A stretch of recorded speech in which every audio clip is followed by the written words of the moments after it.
गुरुर्ब्रह्मा गुरुर्विष्णु गुरुर्देव महेश्वर गुरु साक्षात् परम ब्रह्म तस्मै श्री गुरवे नमः। ओम नमो भगवते वासुदेवाय। श्रीमद्भगवद गीता नवम अध्याय श्लोक संख्या 9। न च मम तानि कर्माणि निबध्नन्ति धनञ्जय उदासीन वदासीन मसक्तं तेषु कर्मसु। जय जगन्नाथ। अनुवाद। जी प्रणाम। जय श्री राम।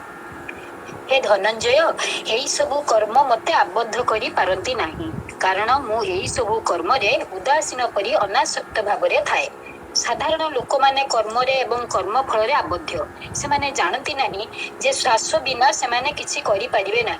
सेमानकर शरीर बोध एवं अहंकार हेतु सेमाने अनुभव करती जे सेमाने दैनंदिन कार्य निजे करुछंती। अहंकार एवं आसक्ति ही बंधनर कारण एवं यह राजसिक गुण विशिष्ट। शरीर केवल कर्मर एक उपकरण मात्र। प्रकृत कर्म ऊर्ध्व चक्र रे अवस्थित सबुबेले मने रखी किए श्वास नेउछि। मने रख किए श्वास नेउछि। हे अर्जुन, तुमे धनंजय निम्न प्रवृत्ति मानकु जय करिथिबारु तुमे अत्यंत शक्तिशाली। तुमे श्वास नियंत्रण कौशल जानिछ। चेतना को किपरि आज्ञा चक्र पर्यंत आनिबाकु हे ताहा तुमको अवगत अछि। तुमे सहस्रार चक्र रे निराकार अवस्था रे मध्य उपनीत होई पारो। सेथिपई तुमे मो सहित एकीभूत हो एवं मोर दिव्य अवस्था रे उपनीत हो। समस्त कर्म अव्यक्त ब्रह्मंक ठारु जात। जेतेबेले तुमे क्रिया अभ्यास करो ओ आत्मचेतन अवस्था उपनीत हुओ, सेतेबेले तुमे कर्मरे अकर्मर दर्शन करिबो। एई अवस्था रे साधक ईश्वर को दर्शन करी उदासीनवत अवस्थान करे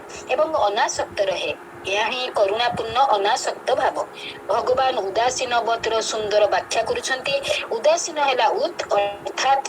ऊपरे एवं आसीनर अर्थ हैला बसिबा। अतएव उदासीनर अर्थ हैला ऊपरे बसिबा। उदासीन वत्र अन्य एक अर्थ है आकर्षित न हेबा। जगतर प्रभेदकरण आसक्ति को जन्म दिए। जदि जने साधक शीर्ष रे निजर लक्ष्य निबद्ध करे, तेबे से उदासीनतर दिव्य अवस्था प्राप्त हुए एवं सुख दुखर द्वंद्व द्वारा प्रभावित हुए नहीं। भगवान अन्य एक गुरुत्वपूर्ण गुण कथा उल्लेख करिसथि। ताहाला असक्त। असक्त हैला करुणापूर्ण अनासक्त भाव। एई प्रकार अनासक्त भावरे कौनसी बाह्य आडंबर न थाए। यह मनर एक आभ्यंतरण अवस्था। उदासीन भाव एवं अनासक्त भाव हेले दुईटी दिव्य गुण। एई गुण द्वय नियमित क्रिया अभ्यास द्वारा लाभ होइथाय। जदिओ मनुष्य माने भौतिक जगत रे वास करती, तथापि क्रिया जोग अभ्यास द्वारा प्राप्त आभ्यंतरण शुद्धता सेमानकु अज्ञानतार बंधनरु मुक्त करिपारे। तापरे सेमाने एई भौतिक जगत रे एक अभिनेता भावरे वास करती।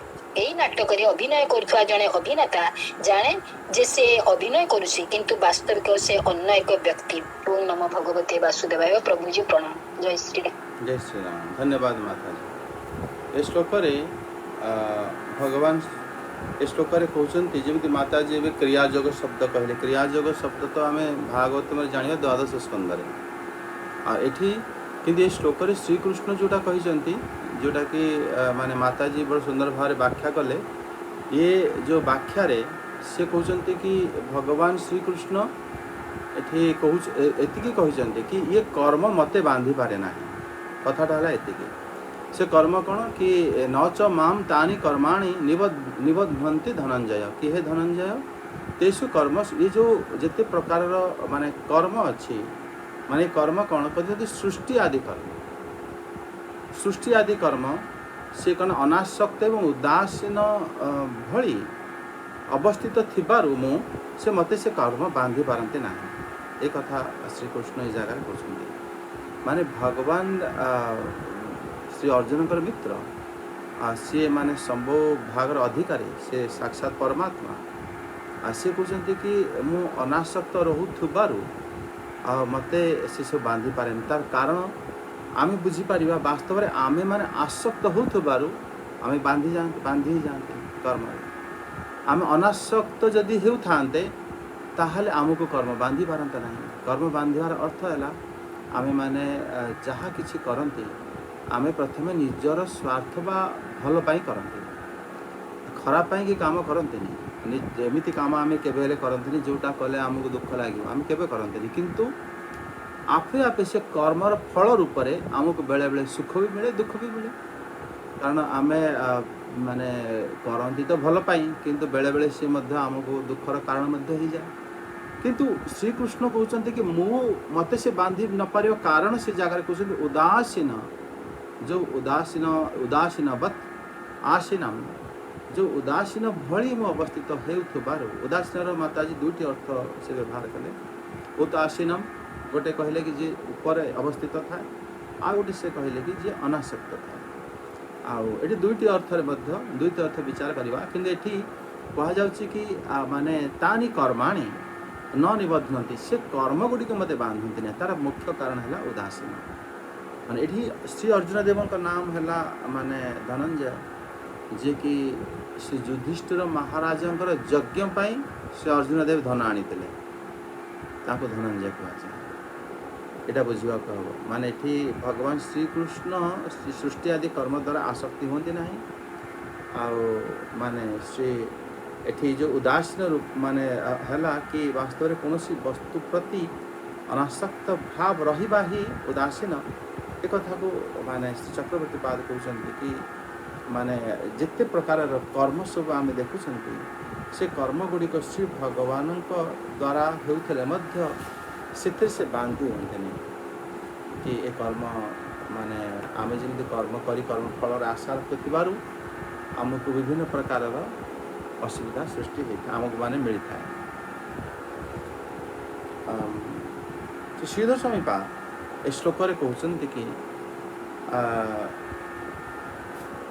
श्रीकृष्ण कहते न च माम मते जो बांधे नाही माने विश्व सृष्टि आदि कर्म मते बांधे ना कारण श्रीकृष्ण हेले आप्त काम ताको कौन प्रकार माने कौन जिनस पाइबार इच्छा न था तेणु से आप्त काम होती भाव अनासक्त रही से मत बांधि पारते ना जो उदासीन भली सब प्रकार कर्म मु करुए से कर्म मत बांधि पारा ना उदासीन रे कर्तापण जोटा सेटा न थाए कर्तापणर माने अभाव थिबारु ही जोटा अहंकार शून्य थिबारु ही मते से कर्म बांधि पारे ना एक कथा यद्यपि माने सबूर मूल कारण है श्रीकृष्ण सबु सृष्टिर भौतिक जगत हो आध्यात्मिक जगत माने हो बा प्रत्येक जगह तथापि से बांधि होते ना से कर्म श्री रामानुजाचार्य पाद कहते कि एठी जो माने श्री भगवान जो कहते कि हे अर्जुन कर्मर उदासीन जो कर्मर उदासीन भली मुस्थित थिबारु आसक्ति रहित ही थिबारु वास्तव रे विषय रचना आदि कर्म मते बांधती ना माने से जो विषम रचना आदि कर्म भगवान को बांधती नाही तार कारण है कि भगवान ठारे से माने ब्रह्मसूत्र कहते कि वैषम्य नरिघुण्य न सापेक्षत्वात् ये ब्रह्मसूत्र द्वितीय अध्याय से कहते कि भगवान ठारे विषमता निर्दयता आदि दोष भगवान कृष्ण को लगे ना से कौन प्रकार माने विषम हो गला जे बेले बेले भल कर बेले बेले खराब करवा आमर जमी आम मध्य बहुत विषम आमर अलग अनेक प्रकार चेहरा आम एकुटिया बेले अलगा खाली लोक सामने अलगा एवं अन्य जिते बड़े सांग मान को देखा से अलगा हाँ घरे घरे अलगा आमर सब आम विषम आमर चेहरा किंतु भगवान विषमता एवं भगवान ठारे निर्दयता ये सब दोष न था कारण से संपूर्ण रचना माने पूर्व अर्जित कर्म अनुसार से आम जमी करते सेमती करते ना एक कथार जना पड़ी वास्तव में जो महाप्रलय मध्य कर्मर विभाजन हुए नहीं माने कर्म मध्य अनादि अटे एक कथा से कहते कि न कर्म विभाग आदि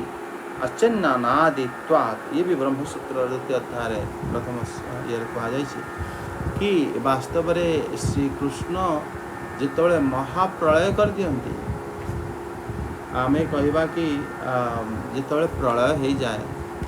सब काम तो से ठप हो जाए पूर्वर आम ये कथा को बुझी प्रलय है जितेबाला सृष्टि हुए जीव मान यद्यपि से अव्यक्त हो जाते किंतु कर्म नष्ट हुए ना। आपण जो कर्मटा आज कले से केबे हेले नष्ट हो ना, से तो रहिब। कर्म द्वारा ही आम पुणी अनेक जन्म पाइबा। कर्मटा रोथबारू जितेबले आमे माने पुनर्जन्म जितेबले आमे नियंती आमर कर्म फल हिसाब से आमको जन्म मिलता है। पाप पुण्य आमे केबे हेले कौनसी काम जानी शुणी पाप कहीं करते,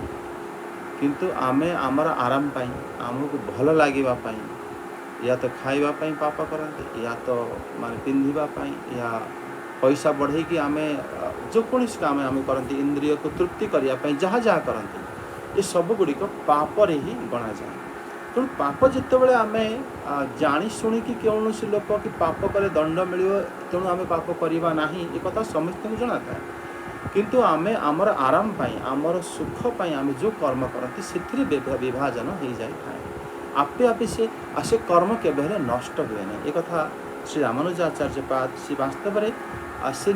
मत है ब्रह्मसूत्र से मत को प्रतिपादन कर न कर्म विभाग आदिति ही चेन्ना नादित्वा कि कर्म केबे हेले नष्ट हुए ना। कारण कर्म जदि नष्ट हो प्रलय महाप्रलय पर जिते पुनर्बार सृष्टि हुए सेते श्री ब्रह्माजी माने जन्म आरंभ हुए तापर पुणी पृथ्वी को श्री ब्रह्माजी अविद्या आदि सृष्टि करी से प्रथमे स्थावर जंगम सृष्टि कराती बण जंगल पशु पक्षी तापर मनुष्य सृष्टि हुए। से बण जंगल पशु पक्षी कौटी आसती आमे शुणी पंचम स्कंदर भागवतम रे कि जितेबले आम मानकर पाप क्षय हुए जितेबाला आमे आमे जमपुर दंड भोग कला पर जिते बाकी शेष दंड को आमे भोग शरीर माध्यम रे भोग करिथांती। पुण्य फल को आमे देवता शरीर द्वारा भोग करती। पाप जो आमर जमपुर रे जो पाप रही जाए था ताकू आमे भोग करिया पई आमे अन्यान्य पशु मानकर शरीर धारण करती एवं पक्षी मानकर एवं वृक्षलता पहाड़ पर्वत आदि मध्य आमे शरीर धारण करते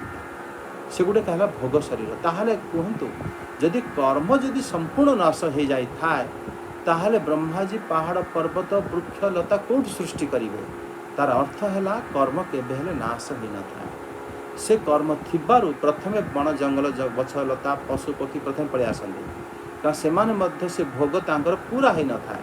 तापर पुणी मनीष आसती एभली भाव माने ये सृष्टि प्रक्रिया माने चली था। तेणु ये माने श्रीकृष्ण ये कहते कि वास्तव में तांकु ए प्रकार कौन सी रचना बा कौन सी प्रकार ये जो विषम प्रकार कर्म तांकर न था। तेणु तांकु कौन सी प्रकार आसक्ति बा तांकु कौन सी प्रकार जो ताकर भाव उदासी न था। तेणु कृष्ण को केबे माने जो विषम रचना आदि तांकु आक्रांत करि पारे नाही। तेणु माने सृष्टि कर्म तांकु बांधी पारे ना। कर्म आमको बांधी दिए जो कर्म आम निजर लाभ पाई करी थांती से कर्म द्वारा आम निजे बांधी जाते। कर्म फलर मुक्त पाई गोटे उपाय निष्काम कर्म कर्मर आज ठार कौन से आशा न रखिकी कर्म करे जमी भगवान करती एवं तापर भक्ति माध्यम जदि जितेबाला आमर समस्त कामना जलांजलि हो जाए कौन से कामना इच्छा रहे ना से पुणी पुराणा कर्म सब भक्ति माध्यम ध्वंस हो जाए जली जाए नहेले जेपर्यंत हृदय रे भक्ति भाव आसी ना से पर्यंत एक कर्म गुड़िक आम सहित थाए को फल प्रारब्ध रूप से भोग करती को बहुत कर्म आमर रही जाए पुणी अन्य अन्य जन्म आमको मिलता है। एठी श्री मधुसूदन सरस्वती मत है एठी श्रीकृष्ण अर्जुन को धनंजय कहते तार कारण जमिति से युधिष्ठिर महाराज को राजस्व यज्ञ धन आणिक देते से भाव जीवन यज्ञ वास्तव में जिते प्रकार प्रतिबंध अच्छी ताकू जीति जीवन उन्मुक्त करने रूपक महाधन को संचय करी अनासक्त एवं उदासीन भाव ही से स्वधर्म को पालन करें बोली से श्रीकृष्ण तांको धनंजय कहीकि श्लोक को बुझाई से कहते हे धनंजय मते वास्तव माने मु अनासक्त ही थिबारु मते कर्म ग्रास करि पारे ना तुमे धनंजय केबे हेले तुमे श्री युधिष्ठिर महाराज तांको राजस्व यज्ञ करिया पाई धन संग्रह करिथिलो आज तुमे जीवन यज्ञ को पूरा करिया पाई ये धन संग्रह कर जो धन है अनासक्त एवं जो धन है माने उदासीन ता द्वारा ही तुम्हें जीवन यज्ञ को पूरा कर ये धन आवश्यक अच्छी है तुमको से धन आवश्यक नहीं हे धनंजय तुम ये भली धन द्वारा ही जीवन रूपक यज्ञ को तुम्हें पूरा कर तेणु ये माने सरस्वती पाद मत अनुसार कि वास्तव जो क्रियमाण आमर कर्म रही है वास्तव सृष्टि स्थिति प्रलय संज्ञक जो कर्म आम देखती से कर्म सब श्रीकृष्ण को ग्रास करें ना कारण सी ये करें नहीं कारण सी आसक्त नता बाकी आमे माने माने माया द्वारा आक्रांतित होई सब जिनस निजर मन करिकी स्वप्न द्रष्टा पुरुष भली आमे कौन करती ना से सब निजर मन करके आम से आसक्त हो निज निजे बांधि जाए श्री शंकराचार्य पादंकर ए श्लोक मत है कि न च माम ईशं तानि भूत ग्रामस्य विषम विसर्ग निमित्तानि कर्माणि निबध्नन्ति धनंजय कि हे धनंजय वास्तव में भूत समुदायंकर जो विषम रचना आदि जो कर्म मु करे से कर्म मते मो ईश्वर को से केबे बांधि पारे नहीं तार कारण है वास्तव में एथिरे जो प्रकार माने उदासीन भाव जो कर्तापणर अभिमान कि मु एटा करिछि ये अभाव रही वास्तव फल संबंध आसक्तर संपूर्ण रूपे शून्य ही बंधन रहित माने जोटा कि बंधन रहित कर दिए सेटा नथिबारु माने मते से आसक्त करे नहीं नहेले कौन करे जो माने मूर्ख लोक कौन करती कर्म द्वारा जेमिति माने रेशमर पोक जिते बड़े टसर पोक ता भितर कौन करे से निजे सूता तैयारी करिकी निजे बाहरिया पाई रास्ता रखी पारे नहीं से ता भितर बांधि से भावे मो पाखे एते संपत्ति देखो मु केते सुंदर करिकी तैयारी करिकी ता भितर बस जाए से मरी जाए आ एभली भाव मूर्ख माने कौन करती निजर कर्म फल द्वारा ही बांधि जाए पुण्य कर्म पाप कर्म दुईटा जाक आम बांधे तेणु आमे माने निश्चित रूपे कर्म को उदासीन भली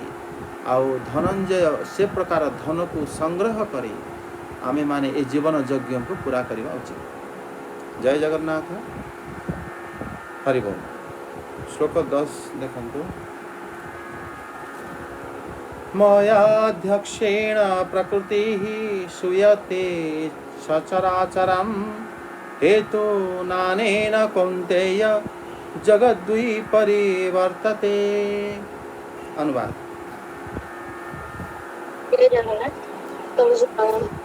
ओम नमो भगवते वासुदेवाय नमः।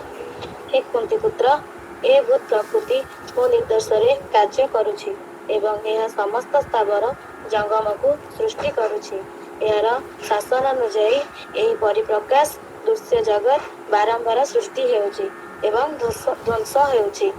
भावार्थ एठारे परिष्कार भाव में कह जे जदिओ भगवान ए भौतिक जगतर कौन प्रकार क्रियाकलाप सहित संपृक्त नुहति तथापि से सर्वोच्च अध्यक्ष अटंती भगवान परम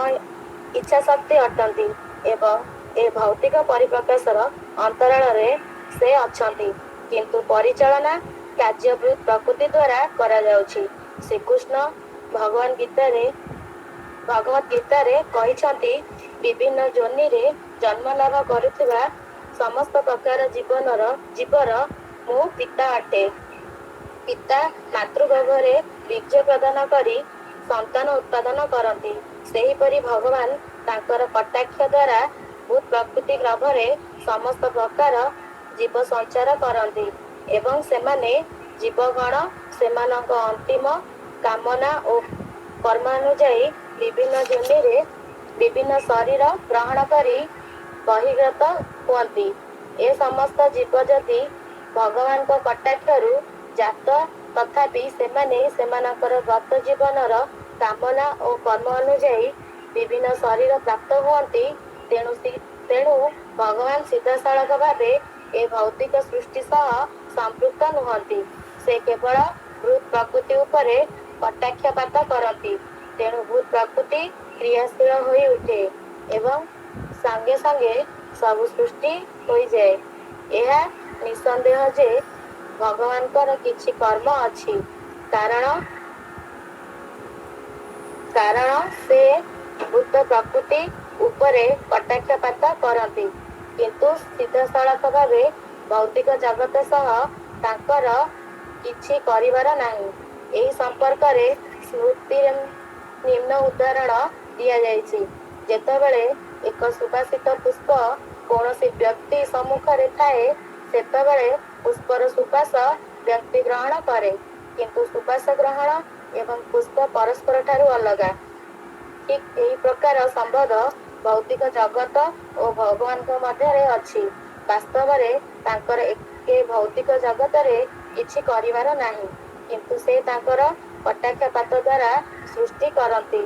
ଏବଂ ଶାସନ କରନ୍ତି। ସ୍ଥୂଳତଃ ଭଗବାନଙ୍କ ଅଧ୍ୟକ୍ଷତା ବିନା ଭୂତ ପ୍ରକୃତି କିଛି କରିପାରିବ ନାହିଁ। ତଥାପି ଭଗବାନ ସମସ୍ତ ପ୍ରକାର ଭୌତିକ କର୍ମଠାରୁ ଦୂରରେ, ଅର୍ଥାତ୍ ସେ କୌଣସି ପ୍ରକାର ଭୌତିକ କର୍ମ ସହ ସମ୍ପୃକ୍ତ ନୁହନ୍ତି। ସବୁଠି ପ୍ରଣାମ। ଜୟ ଜଗନ୍ନାଥ। ଜୟ ଜଗନ୍ନାଥ ମାତାଜୀ। ଏଥିରେ ଶ୍ରୀ ଭଗବାନ ଏ ଶ୍ଲୋକ ଦ୍ୱାରା ପୂର୍ବରୁ ଏ ଶ୍ଲୋକ କହିଥିଲେ, ଯେଉଁଟାକି ଆହୁରି କ୍ଲିଅର ଏ ଜାଗାରେ ବୁଝାଇଥିଲେ। ପୂର୍ବରୁ ଯେମିତି ଆମେ ଶୁଣିଥିଲେ कि अहंकार विमूढ़ आत्मा कर्त्याहम इति मन्यते प्रकृति क्रियमाणानि गुणै कर्मणि सर्वशः। ये जगह कहते मया अध्यक्ष प्रकृति मान देख प्रकृति वास्तव में कार्य करे, प्रकृति क्रिया रूपिणी अटे, कर्ता केवल कार्य करे ना, से साक्षी रूप में था। आपण देखुना आमे माने वास्तव में करती कौन? आमे माने किसी करती ना, आमे केवल साक्षी रूप में देखते। आमको हाथ मिली, आमको किए शिखाई देती कि एमती कले एमती हम, सेटा आमे करी भावती आमे करदेले। यही भावना जोगु ही आमे बांधन में बांधी जाती। और ये प्रकार चिंताधारा जो आसे, आपण चिंता करी देखु, आपण जो कार्य घरे कर रोषेबास कर शिखी जिते जन्म होते आप जान न, मृत्यु पर चली जाता प्रकृतिगत, आपणकर गत नुह सी, आप निजे से नुहति। आमे माने कहीं जड़े इंजीनियर पढ़ी से इंजीनियर काम करके, डॉक्टर पढ़ी डॉक्टर करदेला, केते दिन पाई करिवो से, जेते दिन पाई जीवन अच्छी से गोटे अभ्यास द्वारा निजको निजे अनुभव करिकी से कार्यटा से करती। से कार्य जदि तार आत्मगत होता ताहले पर जन्म जो से निए, से तो जन्म पुणी डाक्तर हो बाहरता, कारण पूर्व जन्म से पढ़ी कि से नष्ट हो जाए, कारण से प्रकृतिगत, से प्रकृतिगत हो, प्रकृति आम ठार भिन्न हो से आम पाखे रहे, से चली जाए। जी जोटा शिखी नेला, जड़े मैंने गीत शिखी, तबला बजाइवा शिखी, माने रोषेबास शिखी, जड़े ऑफिस रे काम करवा शिखी, सबू जिनस आप विचार कर देखो प्रकृतिगत, ताहा ए जगतर द्वारा अवदान और ता द्वारा आपण निजर एपरिक मन बुद्धि को भी प्रकृतिगत कह जाए। आम श्रीमद् भागवतम द्वादश स्कंदर विषय शुणा। द्वादश स्कंदरे माने सबु गुड़िक प्रकृति कह जाए, मन मध्य प्रकृति, सी मध्य आमे नुहंती, आम सहित से जोड़ी होके अच्छी, मन कार्य करे, किंतु आपण भाविक देखते आत्मा कौन कार्य करे, किसी परमात्मा श्रीकृष्ण किसी करते ना, तांकर अध्यक्षतार सब कार्य हुए, आमे आमर भी किसी करते ना, सी मध्य आमर शरीर आमको मिली, शरीर द्वारा आमे कौन जिनस वस्तु को उठाई देले जानीदेले, जो बुढ़ा हो जाती से उठे पारना, से तो आत्मा तो सैया था, एवं कहीं कर पारना ना, प्रकृतिगत प्रकृतिगत आज शक्ति अच्छी, काली शक्ति रही ना, आज आपण एटा शिखिछंती काली भूली जिवे सबुड़ा हेले मध्य एते प्रकारर व्यवधान रहिले मध्य आमर किछि असुविधा हुएनि आमे हेले निजे आत्मा सेई भली भावरे परमात्मा श्रीकृष्णଙ୍କର अध्यक्षतारे प्रकृति कार्यकारी करिता। हाँ जेतेबेले आमे द्वादश स्कंदर ए विषय शुणिबा सेतेबेले मध्य आपण एक कथाटा बुझी पारिबे कि इंद्रिय माने जो शक्ति द्वारा कार्य करती से शक्तिर प्रदानकर्ता आमे ही अटंती। जदि आमे न रहिबा ताहेले ए हाथ गोड़ गुड़िक थिले मध्य से मरिला भली हो जाती से माने कोनोसी काम करि पारंते। तेणु आत्मा ठारू से शक्ति नहीं कि प्रकृति कार्य करिଥାଏ किंतु कार्य आत्मा करे नहीं कार्य प्रकृति करे। से भली भावरे श्रीकृष्णଙ୍କ ठार अध्यक्षता दे तांकर शक्ति रे शक्तिमान होई शक्ति प्राप्त होई प्रकृति कार्य करिଥାଏ। जेतेबेले श्रीकृष्ण ताकू माने इक्षतेन शब्दम ब्रह्मसूत्र कहा जायछि जेतेबेले भगवान प्रकृति को देखंती सेतेबेले प्रकृति भीतर से शक्ति आसी जाए एवं से कौन करे ना क्रियाशील हो जाए किंतु काम प्रकृति करिथा कृष्ण करते। ये सब गुड़िकर जो भल मंद आम कहते अरे प्लास्टिक बहुत व्यवहार होची आज माने दुनिया रे असुविधा हो असुविधा आमको हम प्रकृति की किसी असुविधा हेनी। आम मैंने लैबोरेटरी रे से कोरोना वायरस तैयारी कर कि बहुत प्रकार विष माने लोक भितर स्पर्धा रही प्रतिस्पर्धारू से माने जड़े माने अन्य जन को मारिया चाहते से जहा कले मध्य ना लोक माने मरिबे ना प्रकृति किसी असुविधा हम असुविधा आम मानकर इंद्रिय तृप्ति हम से आम माने बड़ चेष्टित होता कि एभली न हो हेले आमको असुविधा हम ये आम चिंता करते किंतु एठी श्रीकृष्ण कहते वास्तव में जिते क्रिया हो ए जगत रे जगत को कई दूषित करें ना कारण यहाँ प्रकृति निजे करे से जितेबाला आम द्वारा से करें लोक मान लोभ कामना तांकर लोक मान भीतर सब खराब गुण स्थान पाई था जितेबाला से ही लोक बड़ पाहियार आसी जाए से बहुत खराब काम करे ये जो काम करने द्वारा तार अन्य लोक मान तार निजर तो फायदा हुए अन्य मान असुविधा हुए या द्वारा वास्तव में लोक मानकर असुविधा हेले मध्य प्रकृतिर कौन परिवर्तन हुए ना कारण प्रकृति महाप्रलय रे से पुणी मूल स्थिति को पलि आसे सब कण माने अणु परमाणु पुणी से भी अव्यक्त हो जाए तेणु से माने कौन प्रकार प्रकृतिर नष्ट हुए ना कौन जहाँ युद्ध हो जाओ कौन जहाँ परमाणु बम पड़ जाओ जहाँ असुविधा आम मनीष मानू इंद्रिय तृप्तिर असुविधा हुए कारण क्रियाशील है प्रकृति आमे माने आमर शरीर द्वारा जहाँ जहाँ करती ताहा मध्य प्रकृति करे आमे किसी करती नहीं। तेणु प्रथम श्री भगवान आमको कहते कि अहंकार विमूढ़ आत्मा कर्ता अहम इति मान्यते प्रकृति ही क्रियमाणानी माने प्रकृति ही सब कार्य करे किंतु अहंकारी पुरुष भावे कि मु करुछि तेणु ताकू से कर्मर फल को भोग करने अनेक जन्म सबू लोक मान को से मारी तार फल ताको मिलिबो से सबू लोक मान को माने एते उपकार करिथिबारु तार उपकार रूपक फल मध्य मिलिबो तेणु माने फलर कर्ता सेइथिपाई ताको मिले कारण से निजे अहंकारी से निजे से कर्म सहित निजको से जोड़ी दिए वास्तव में से मध्य कौन कर्म करना जमी श्रीकृष्ण अनासक्त रहूथार पूर्व श्लोक कहले ताकू कौन कर्म बांधि पारे ना से भली आमे माने मध्य एटी मध्य भगवान कहते माया अध्यक्षण प्रकृति ही श्वेत सचराचर मोर अध्यक्षतारू प्रकृति सब कार्य करे मोर निर्देश कि मुझे आसक्त है प्रकृति जहाँ करे माने केमी आकाश धीरे धीरे ये हो जाए वायु आस जाए पुणी अग्नि आसे पुणी जल आसे पृथ्वी आसे हाँ एभली भाव रजगुण सब इंद्रिय आसती सतगुण मन आ देवता मैंने आसती एभली भाव माया अध्यक्षण विष्णु चक्रवर्ती ठाकुर कहते कि माने ये कर्ता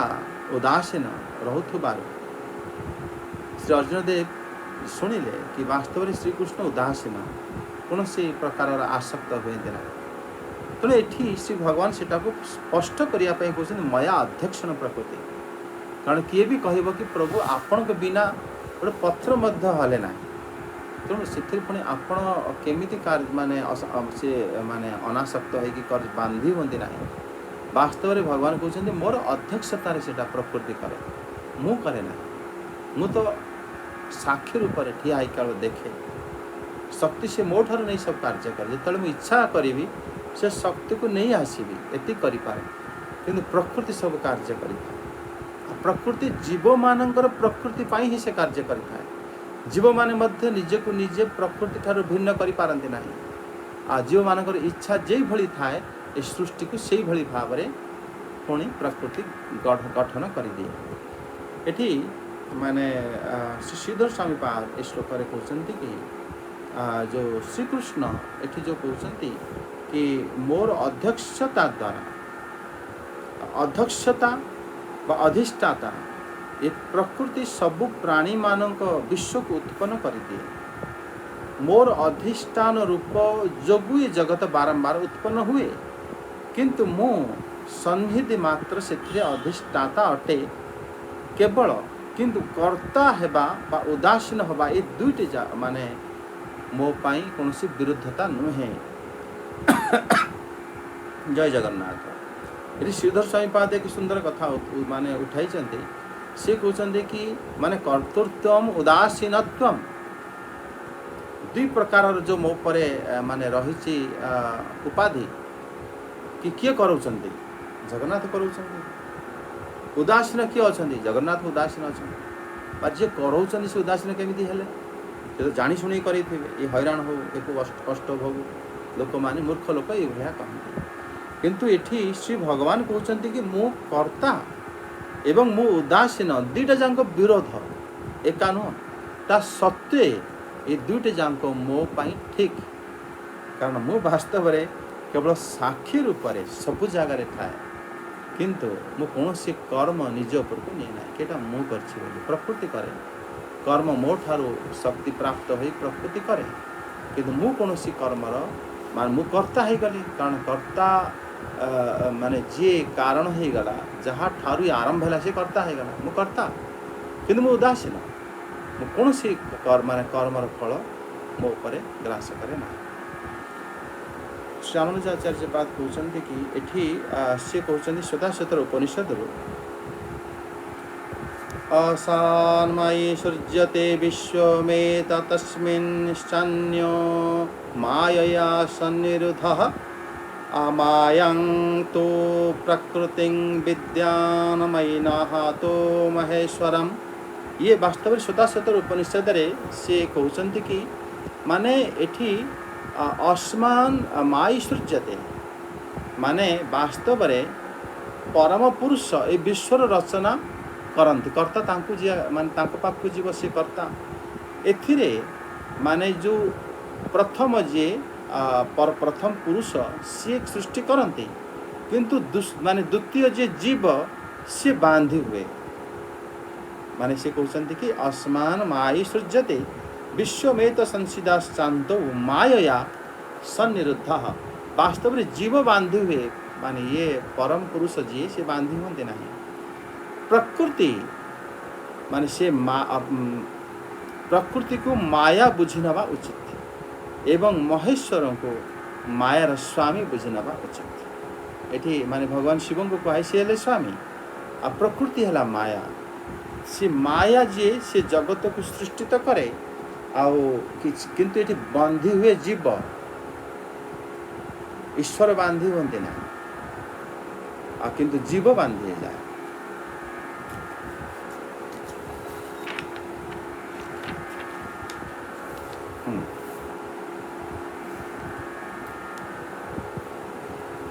माने ए श्लोक रे एठी भगवान श्री कृष्ण ए जगह कहते वास्तव में चराचर जगत सृष्टिकर्ता मोटे माने मु माने निजर कार्य को माने माया द्वारा ही कराए एथिरे माने अध्यक्षता रूप रे ये चराचर जगत विविध रूप रे परिवर्तित होता है ये चराचर जगत जन्म ठारू आरंभ कर विनाश पर्यंत अनेक प्रकार परिवर्तन आसी जाए विनाश तो वास्तव में आम निजे निजर करते कारण आम देखो जो भली प्रकार आमर गति आम कहते आम बहुत उन्नति करें निजे निजर विनाश करती वास्तव प्रकृति खुद निजे विनाश हो जाए से सृष्टि करे पुणी विनाश हो जाए पुणी सृष्टि करे पुणी विनाश हो जाए एवं ये भगवान इच्छा होइथबारु श्री भगवान जी सी यार माने कर्ता रूप में विद्यमान था। श्लोक श्री शंकराचार्य पाद तांकर मत देखा सी कहते कि हाँ श्री सदाशतर उपनिषद अन्य श्लोक नहीं कि सी एक बुझा को चेष्टा कर श्री शंकराचार्य पाद से कहते कि एक देव सर्वभूतेषु गूढ़ सर्वव्यापी सर्वभूतात्मा।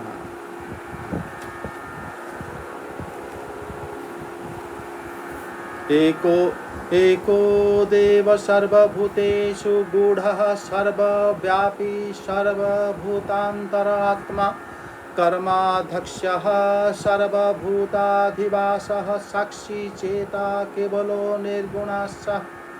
ए जगार से कहते कि समस्त भूत भितर अदृश्य भाव जे रहे से जड़े देवता अटंती जे कि सर्वव्यापी एवं संपूर्ण भूतंकर अंतरात्मा एवं कर्म रूप से समस्तंकर स्वामी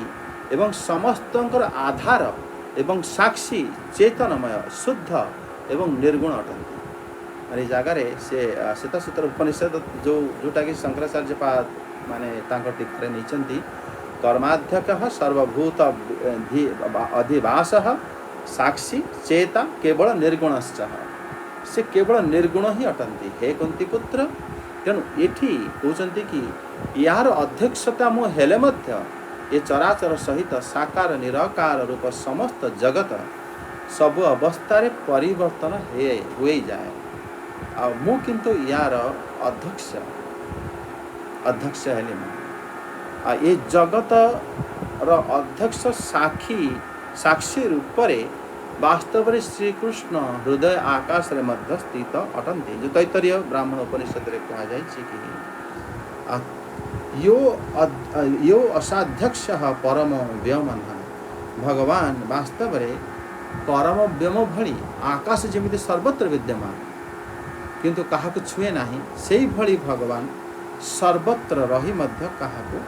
से स्पर्श करती कौन सी कर्मर फल ताको स्पर्श करि पारे ना। ये साक्षात किए ए विषय रे माने किए कहि पारिबो माने वास्तव रे ये जगत क्योंठु आसीछि एवं वास्तव रे जगतर कारण किए ए सब जो मंत्र माने कहा जाय छि कि को अब्धाः वेद क इह प्रवचत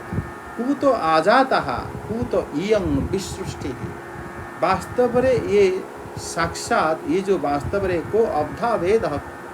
किए को जानी किए विषय कही पारिबो क इह प्रवचत माने जगत रे किए अछि कि जे विषय कही पारिबो एवं किए ए जगत केउठु आसिला एवं केउ कारण रचना हला ए विषय वास्तव रे कहा जणा नहीं। ये कथा मध्य आमर तैतरीय उपनिषद रे मध्य कहा जाय छी। तेणु वास्तव ताकू मध्य कहछि दर्शितं च भगवतः अज्ञाने नावृतं ज्ञानं तेन मुह्यन्ते जन्तवः। वास्तव या व्यतीत भगवान ये मध्य कहते अज्ञान ज्ञान आवृत जितेबले हो जाए से जीव मोहित हो जाए माने तेणु ये जगार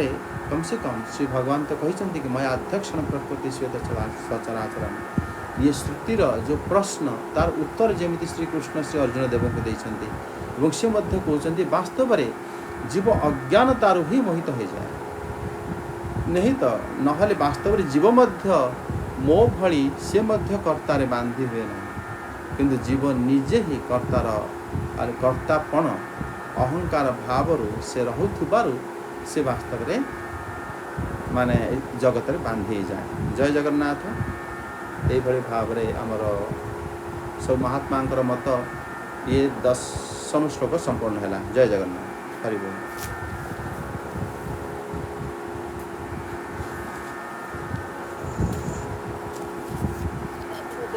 प्रणाम।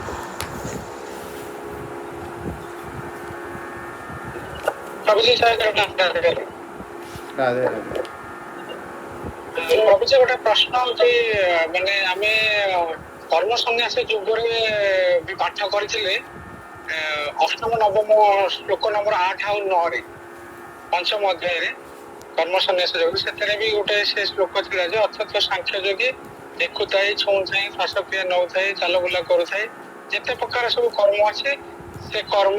इंद्रिय माने इंद्रिय मानक द्वारा परिचालित होउछु तेणु मु किछि करूनी बोली କରିବା उचित भाविया उचित एठे भी आपण से जिनसटा बुझेले माने माने मनुष्यर मन प्राण इंद्रिय माने सब किछि इंद्रिय माने हेले सब हेले प्रकृति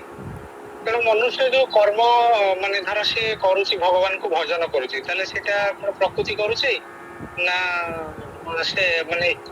से कार्य की करुछि भगवान को से मनन करुछि से मन तो हैला प्रकृति तेणु मनन आ भगवान को भजन बा भगवान को सेवा इत्यादि जो आमे हाथ द्वारा हो बा हमर वाणी द्वारा हो बा आमे भगवान को कथा जो आमे श्रवण करूछंती कर्ण द्वारा तो से सब कार्य की करुछि प्रकृति करुछि ना निश्चित माने से कार्य जीवात्मा निश्चित से प्रकृति ही करिथाए कारण आपण देखिबे महात्मानस्तु महान पार्थ दैवी प्रकृति आश्रित बिना प्रकृति रे क्रिया केमिति हबो एवं सी मध्य दिव्य प्रकृति करे से गोटे प्रकृति आपण षष्ठ स्कंद भागवत जानिथिले गोटे नदी दियाड़े को बहे आपण एपट को बहुचंती जेते बेले उल्टा दिग हो जिवो उल्टा बहिबे तेणु सेते बेले आमे माने भजन साधन मनन द्वारा आमे से कार्य आदि करंती एवं सेति पई आपण जानिथियो दुर्लभ मानुषम जन्म देहिनां क्षण भंगुर ए मनुष्य देह को दुर्लभ काहे के कहा जाए मनुष्य देह तो प्रकृतिगत तथापि दुर्लभ तार कारण है मनुष्यर प्रत्येक इंद्रिय को तार मन को तार बुद्धि को तार शरीर को तार हाथ गोड़ को सी भगवत सेवारे नियोजित करि पारिबो सेतेबेले तार मनुष्य जीवन पूर्णता एवं भाग्य माने मनुष्य जीवन बड़ दुर्लभ जो शास्त्र कही था ये कही था माने से आम हाथ में अच्छी बोली सेटा कह जाए दुर्लभ जदि आम हाथ में न था से कथाटा ताले से आमको दुर्लभ कह जाता नहीं राधे राधे प्रभु जी धन्यवाद प्रभु जय जगन्नाथ प्रभु जी आपण जो आरो श्लोक में कहले जो कर्म केले सरे निज ब्रह्मा जी को ये ये प्रभु जी बुझी पाइले माने कर्म कौन माने हम जो निष्काम कर्म का हमें तो सब कर्म रे माने हम पहुंचे बोली हमर भी भावना आसुची तो सेटा जो कहले कर्म केले सरे ना सेटा प्रभु जी के कहले आपण प्रश्नटा कोन हैला कर्म जो को श्लोकर प्रश्न जो कर्म केबे करे न माने लिप्त हुए नहीं तो ब्रह्मा जी जो श्लोकटा कहूथे पर श्लोकटा सेटा मो भलसे सुनी पाइलिनी प्रश्न जदि केही बुझी पाउचंती ती प्रश्न क्लियर करी कोंतो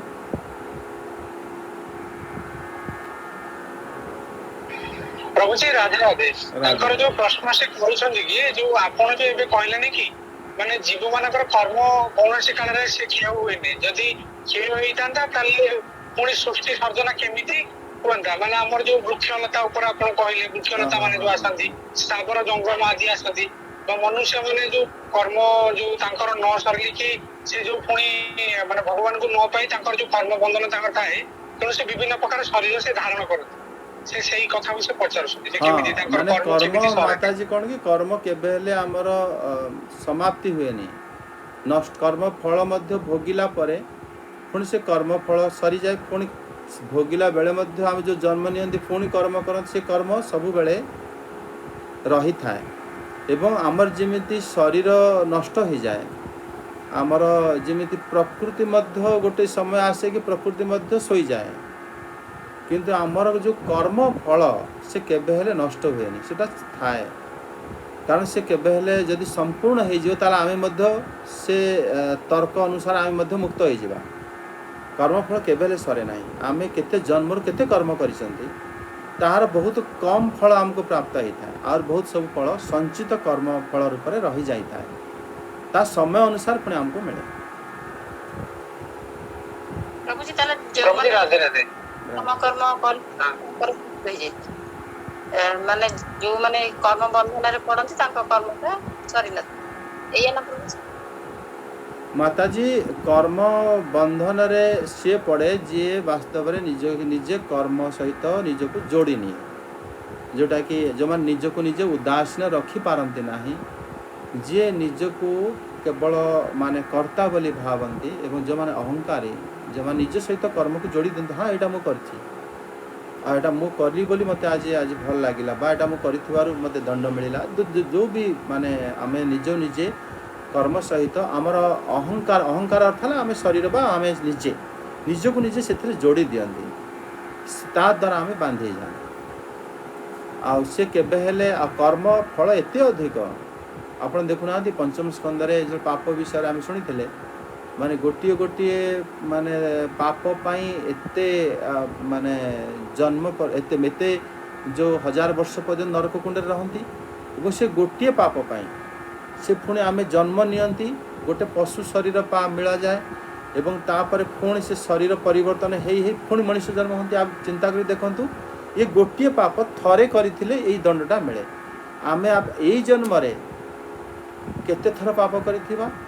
एवं से अनुसार केते जन्म आमे आम निजर निजर आमे माने रखी नहीं गले से पुणी पुणी आउ थरे गोटे आपण गोटे पाप देखो जे मान को चोरी कला से चोरी कला परे से दंड पाइला जमपुर रे दंड पाइला परे पुणी से तो जन्म हुए तार जन्म विषय में कहुई बेले बेले से कुआ जन्म हुए तापर बग जन्म हुए तापर अलग अलग जन्म होगी तापर से अन्य माने जन्म है पुणी जो पाप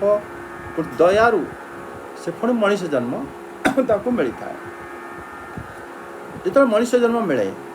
से तो कौन खाली मनुष्य जन्म से जन्म है चुपचाप बसब कि पुणी कर्म कर पुणी कर्म कला ଆପଣ ଦେଖନ୍ତୁ କେବଳ ଚୋରି ଥରେ କରିଥିଲେ ଏତିକି ଦଣ୍ଡ ପାଇଲା ପରେ ଆପଣ ମଣିଷ ହେଲେ ମାନେ ମାନି ନିଅନ୍ତୁ ସେ ଜନ୍ମରେ ଆପଣ ଆଉ କର୍ମ ବି ତ କରିଥିବେ ପୁଣି ଆଉ କେତେ ଥର ବି ଚୋରି କରିଥିବେ ତାର ଫଳ ଏପର୍ଯ୍ୟନ୍ତ ହିସାବ ହେଇନି ପୁଣି ଭାବିକି ଦେଖନ୍ତୁ ଏ ଜନ୍ମ ଆପଣ ମଣିଷ ଜନ୍ମ ହେଇଗଲେ ପୁଣି ମଣିଷ ଜନ୍ମରୁ ପୁଣି ବହୁତ କର୍ମ କରିବେ ପୁଣି ତାର ଦଣ୍ଡ ପୁଣି ତାର ଜନ୍ମ ପୁଣି ତାର ମାନେ ଆପଣ ଗୋଟିଏ ଜନ୍ମ ବିଚାର କରି ଦେଖନ୍ତୁ एते पाप संचित हो जाए कर्मर फल आम मैंने ताकू मध्य भोग करने अनेक जन्म अनेक जुग चली जाए तेणु माने कर्म फल नाश केमती कर्म केबे नाश हुए कर्म फल भोगिला पर नाश हो प्रभु जी राधा राधा माने भगवान को कृपा हेले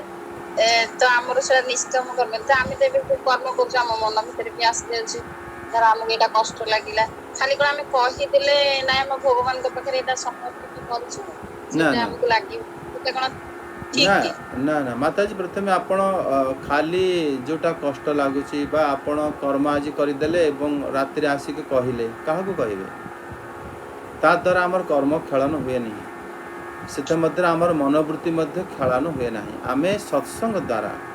गुरुंकर अधीनता जो स्वीकार करते गुरु निकट में समर्पण निजको कर दियंती आज ठारू सब विचार आम गुरु ही करेंगे कारण सी माने भगवान प्रतिनिधि रूप में रहती जगत रे प्रथम गुरु चयन करंतु जे प्रतिनिधि रूप में रहिले तांको हिसाब रे जदि आमे रहिबा ताले सेथरे कर्मफलन हमर हो जाए आ पुणी निर्देशन आज आज ठारू आमे आमर मस्तक को गुरु चरण में बिकिदेले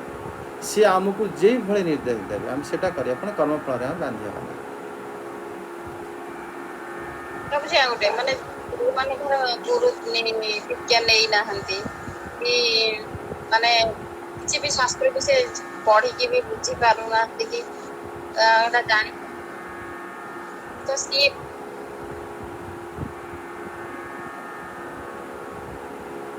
प्रश्न पूरा है से देखो जो माने दीक्षा नहीं नहांती गुरु ग्रहण करी नहांती बा तांको से माने भगवान भजन करिवे नाम संकीर्तन करिवे तापरे तांको निश्चित सद्गुरु मिले एवं सद्गुरु एमती तांको माने निश्चित प्राप्त हे कारण भगवान प्रतिनिधि से भगवान को जदि आप भजन कर निश्चित प्राप्त हे एथिरे संदेह रखंतु नहीं जिते गुरु प्राप्त हुए पुणी आपण से रास्तार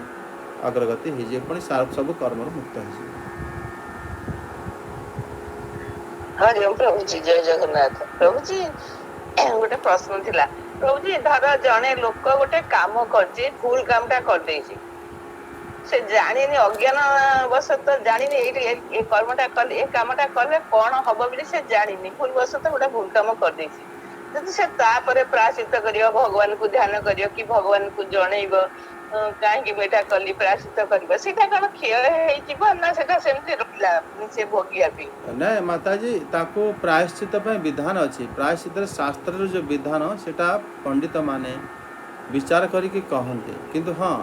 ଆମ ରୂପ ଗୋସ୍ୱାମୀ ପାଦ ଭକ୍ତିର ସାମଦ ସିନ୍ଧୁରେ ଏଇ କଥା କହିଛନ୍ତି କି ସବୁ ପ୍ରାୟଶ୍ଚିତର ଶ୍ରେଷ୍ଠ ପ୍ରାୟଶ୍ଚିତ ହେଲା ଭଗବାନଙ୍କର ନାମର ଅଧୀନରେ ଯିବା। ଭଗବାନଙ୍କ ଶ୍ରୀ ନାମ ଭଗବାନଙ୍କର ହରିନାମକୁ ସତତ କୀର୍ତ୍ତନ ଭଜନ ବଡ଼ ନିଷ୍ଠାର ସହିତ କରି ଭକ୍ତିର ଅଙ୍ଗକୁ ଆମେ ଧାରଣ ଯଦି କରିବା, ଗୋଟେ ସଦ୍ଗୁରୁଙ୍କର ଚରଣ ଆଶ୍ରୟ ନେବା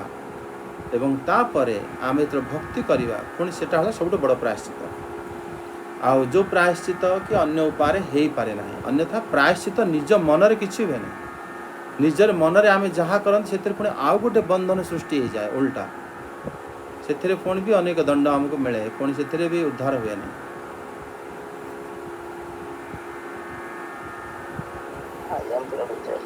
ପ୍ରଭୁଜୀ ଜୟ ଜଗନ୍ନାଥ।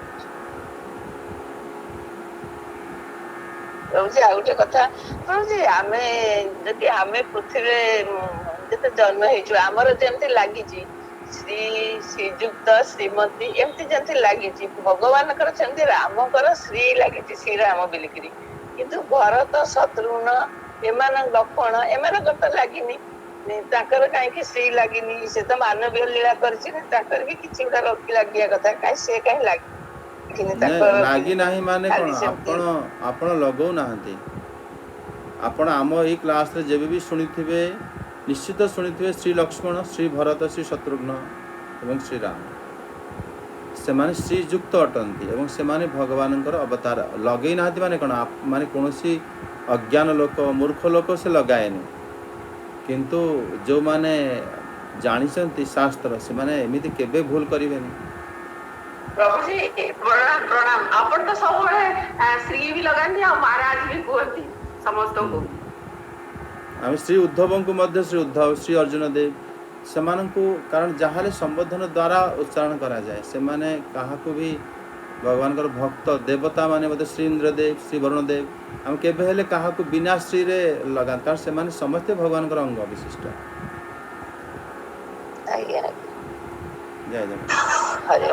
ଜଗନ୍ନାଥ ଯୋଉ କହୁଛନ୍ତି ଶ୍ରୀ ଜଗନ୍ନାଥ ମାନେ କହୁନାହାନ୍ତି ଯେମିତି କହୁଛନ୍ତି ଜୟ ଜଗନ୍ନାଥ, ସେଥିରେ ବି ଶ୍ରୀ ଲାଗିବ। ହଁ ନାଇଁ, ଜୟ ଶବ୍ଦ ଏବଂ ଶ୍ରୀ ଶବ୍ଦ ସେ ସମ୍ବୋଧନ ସେ ଏକା। ଦୁଇଟା ଯାକ ହଁ ଏକି କଥା।